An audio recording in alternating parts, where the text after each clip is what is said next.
to tell you more about environmental vibration test. What is a vibration test? What do we measure? And what for?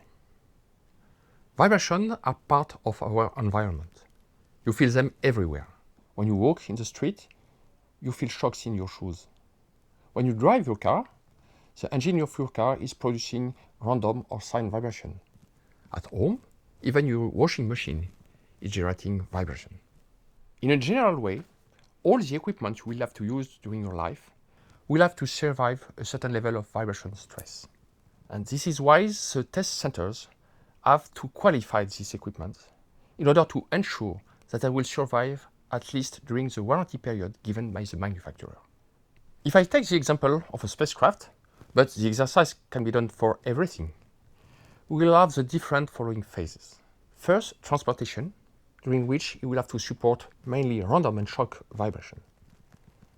Then, during the flight itself, the noise generated by the engine will go through the structure of the launcher up to the spacecraft.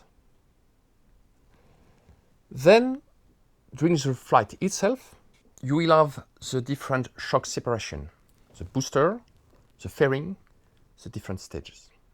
And at the end, last point, during the in-orbit life, the different equipment working on the spacecraft will also create some micro vibration levels.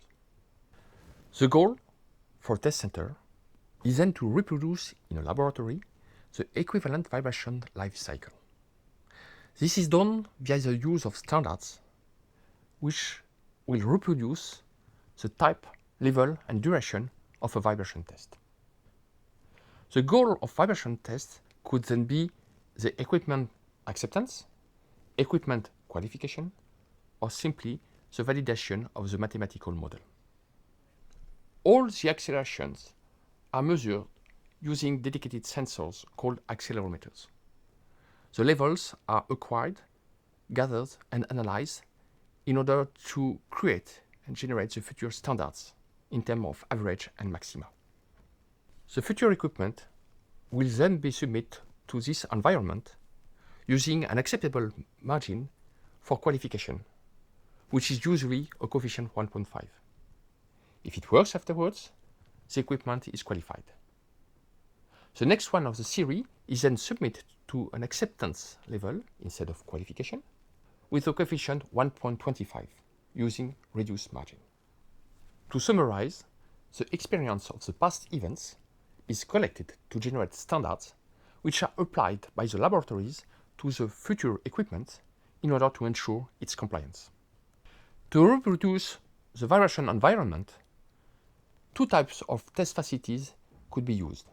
The electrodynamic shakers for medium and high frequency range, and the hydraulic ones for low frequency and large displacements. The force delivered by these shakers could go from a few grams up to several tons for the biggest test facilities, which may then shake very large structures like full truck. To conclude, one of the most important phases of a vibration test is result post-processing. The way to transform the data to give it a physical meaning which will allow the end user interpreting the phenomenon. This is done by the use of specific tools such as our collaborative platform software specifically developed for data and application management, DynaWorks.